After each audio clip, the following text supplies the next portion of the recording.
What is good, ladies and gents? Welcome to the first video on the channel. We're gonna do a little bit of a gym vlog here. We are back home where my fitness journey started. So I'm gonna take you guys through a push workout. Let's get started on the warm up. I like to do one set per muscle group that I'm working at about half my working weight that I would normally do. So since I'm going to be doing a big movement like the incline bench press, I'm going to do warm up sets for that movement in particular. So I'm going to really prioritize my delts and my triceps to warm up. So for that, I like to do a set of lateral raises about half my working weight and a set of overhead dumbbell tricep extensions, again, about half my working weight, just to get the muscles going, warm up the joints a little bit, and then we'll transition over to the Smith machine for our incline bench press. So typically for lateral raises, I like to work 25 pounds, 30 pounds. It just depends on the intensity or the reps in reserve that I go for the week. So we're going to be working with 15-pound dumbbells. I'm going to do about 8 to 10 reps of these, and then I'm going to do that same weight for my tricep extensions.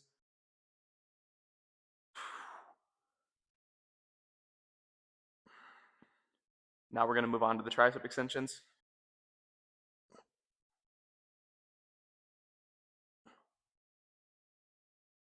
Another great way to warm up for a push day, especially if you're doing a heavy pressing movement, is doing pull-ups or lat pull-downs to help activate your back, specifically your lats.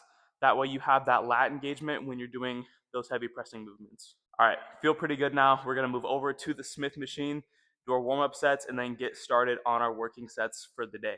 One thing that I will say when it comes to the Smith machine, or when it comes to any incline bench press, it is very important for the bar to be from that mid upper portion anywhere to your collarbone.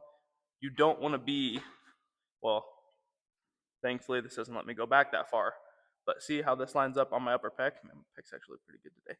Anyways, so you want this to line up with your upper pec to your collarbone. And like I talked about earlier with warming up your back, this is where it becomes important. So if you retract scapula back here, you're gonna have a nice base. Another thing that helps with this is if you think about bending the bar, right? So if you get your hand, once you get your hand placement set up, regardless of if you're a standard grip or if you go a little bit wider, that is completely up to you. If you want to bias more of the chest, I recommend going wider. If you want kind of an overall stimulus, I definitely recommend just the standard grip. But you're gonna retract, think about bending the bar, right? You're gonna come down, push back up. That's one of my pet peeves about this place. At least the weights are somewhat organized this time, but 90% of the time the weights are just thrown all over the place because people have no common decency. It is very important to control the eccentric portion of the movement. Am I saying that you need to do a 5-second eccentric? No. But if you're just going to let that thing bang down, you're using momentum to push that up, and you're not getting as much muscle stimulus, regardless of what you may think. Even the big guys that you think are ego lifting, they do have solid technique and they are controlling that eccentric. One thing I did forget about, I have no idea how much the Smith machine weighs. There is no label or anything on it, so that is the one con of this. Most of them do have a little metal plate on there that will tell you how much the bar weighs by itself, or you can find it online.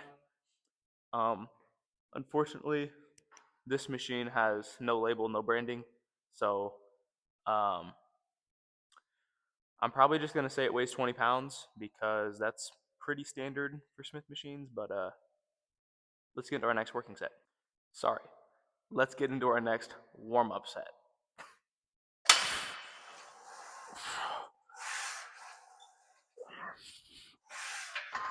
I did have to take a longer rest this week. I started this new training block, this new training program last week, and my other push day that I do absolutely fried my chest. It was a lot of volume, so I should have expected that. We're going to kind of test and see how my body reacts to that. And if I struggle to recover again, definitely going to have to lower the volume a little bit. Also, I don't know if you guys have had this yet, but the Dr. Death Liquid Death is actually really good. I didn't mess with the cola flavor or the root beer flavor, but this Dr. Pepper one, honestly super solid. It is so scary close to Dr. Pepper. If you don't like sparkling water or like the sparkling water taste. I know it sounds stupid, but for those of you who drink sparkling water, you know what I'm talking about. You're not gonna like this. I'm not a big sparkling water fan, but these liquid deaths are honestly super good depending on the flavor you get. This one and the cherry obituary flavor, which is like a cherry lime flavor, those two, I love those. I can smash those, which is weird because again, I don't like sparkling water, but these definitely do a good job. And the carbonation of the sparkling water helps keep me full, and for a good amount of people, it helps. So if you're looking for something like a cut hack, start drinking more sparkling water, or even just carbonated beverages like zero sugar pop or diet pop. Alrighty, first working set of the day. Let's get it.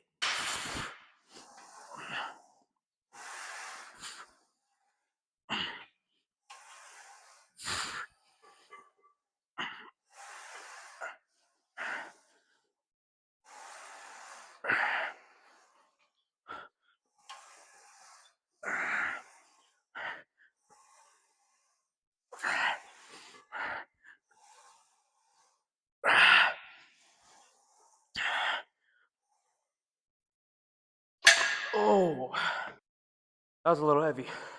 Not gonna lie, it's really been hard to get back in the dieting mindset.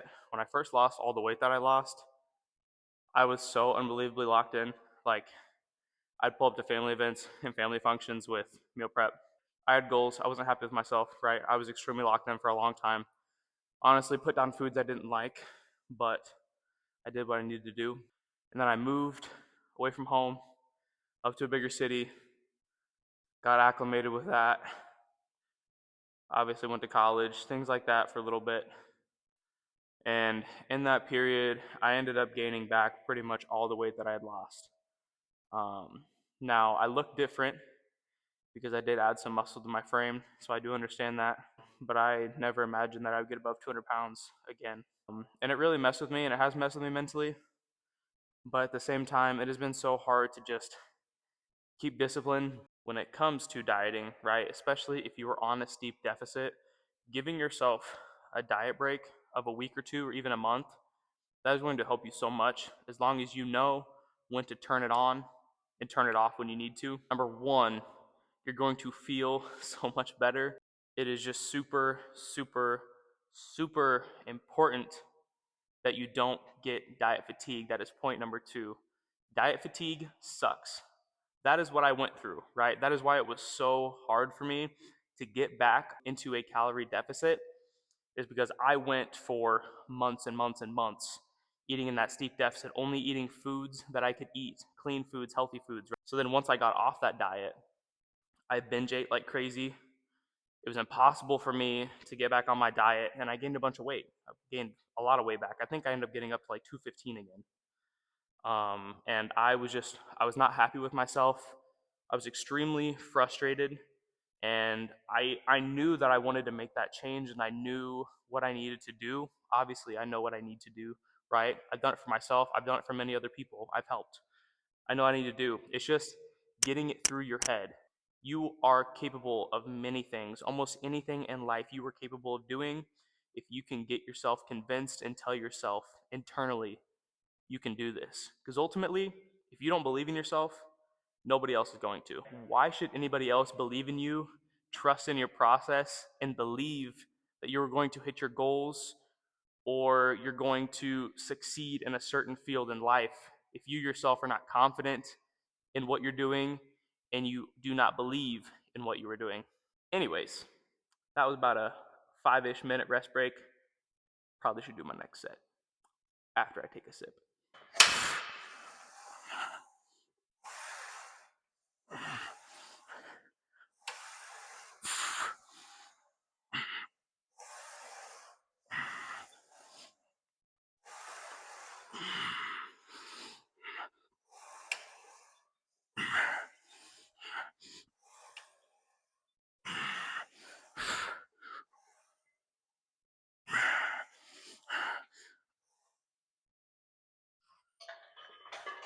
Oh.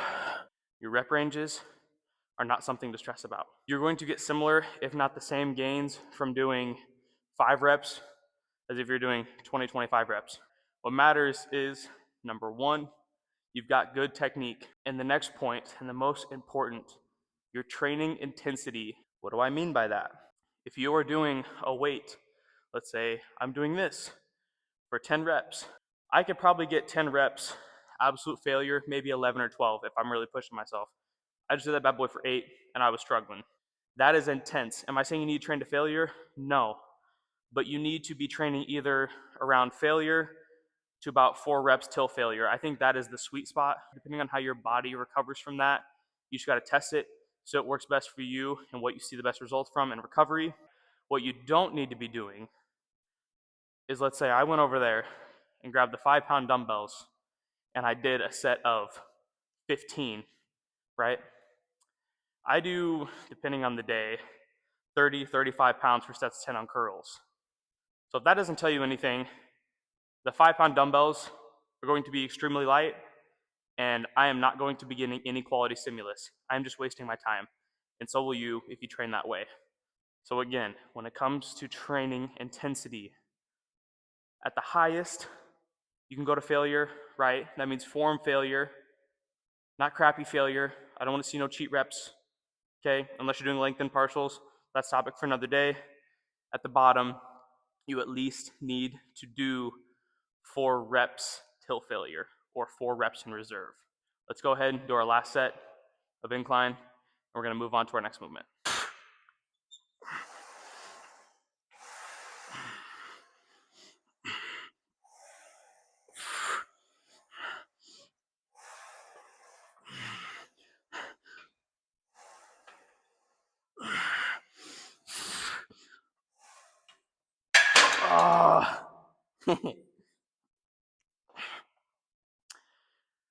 The only part about training till failure, as you just saw, your sets are not going to look the same. I just got 4 reps, and yeah. Alrighty, next exercise. Next exercise of today, we've got chest dips. Normally I do assisted, but as you can see here, this is not assisted. So we're just gonna go until I can't no more. Let's get right into it.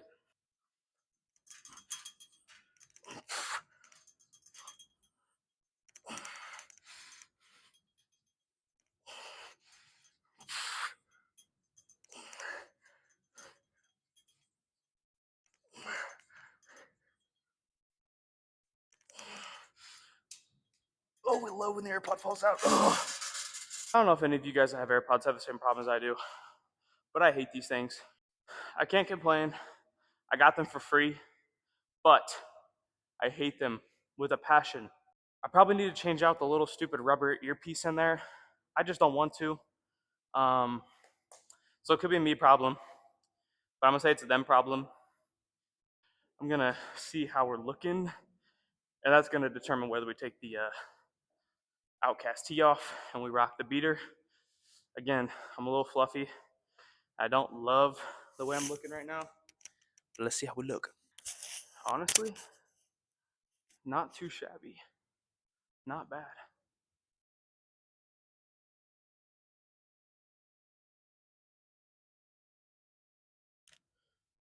But with all things considered, I'll take it.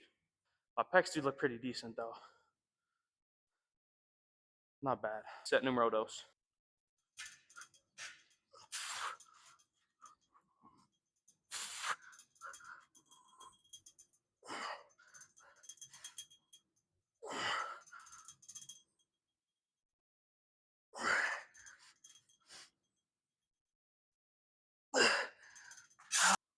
Set number 3.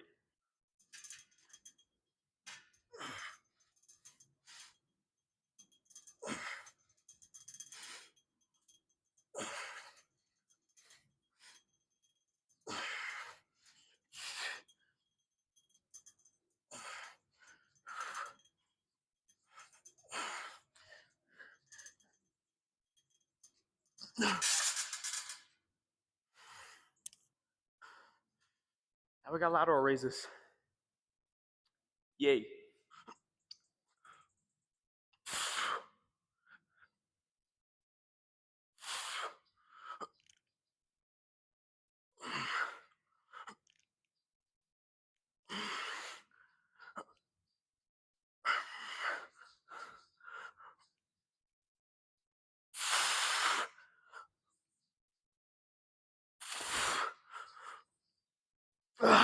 Set number deuce.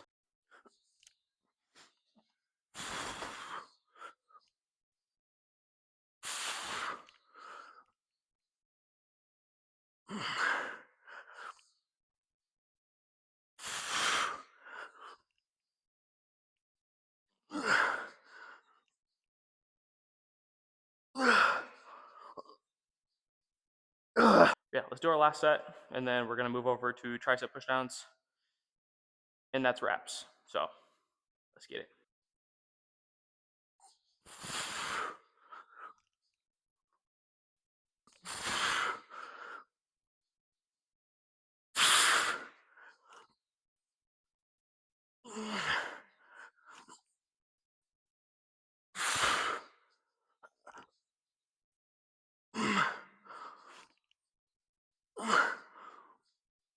Something that grinds my gears is exercise selection.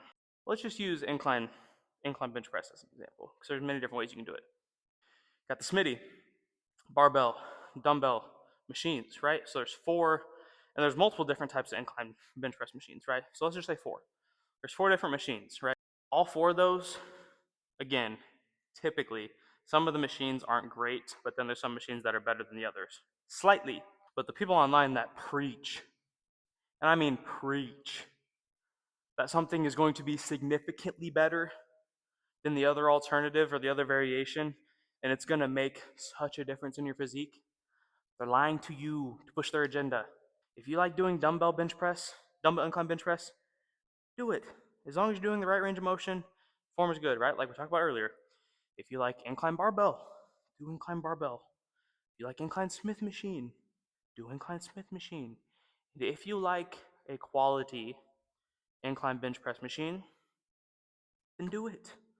I promise you, you're not going to see significant differences in your results as long as you are training with intensity and technique. There's so many other variables that you should be spending your time stressing about. Okay? Okay.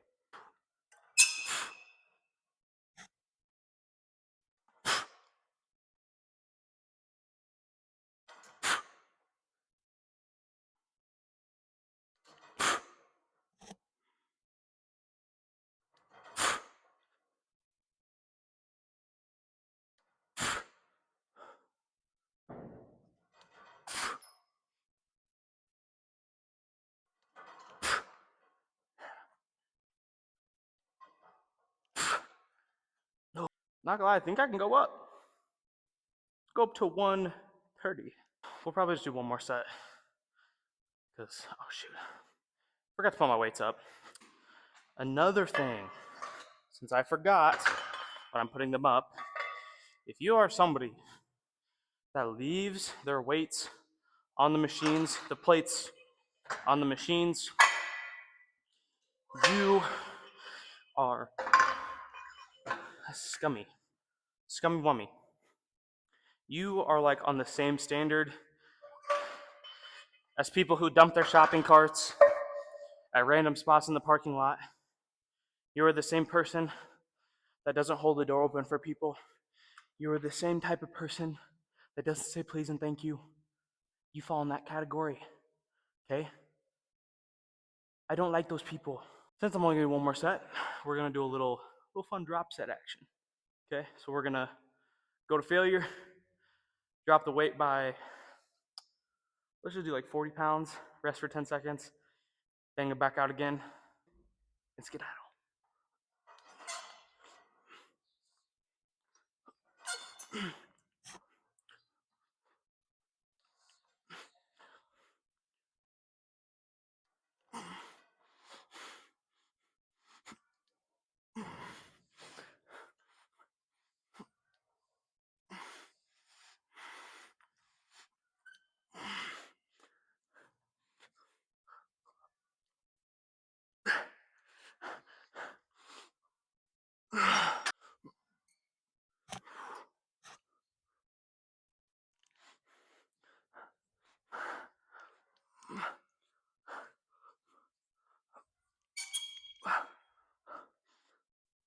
Alrighty. That wraps up the workout. I'm ready for some food.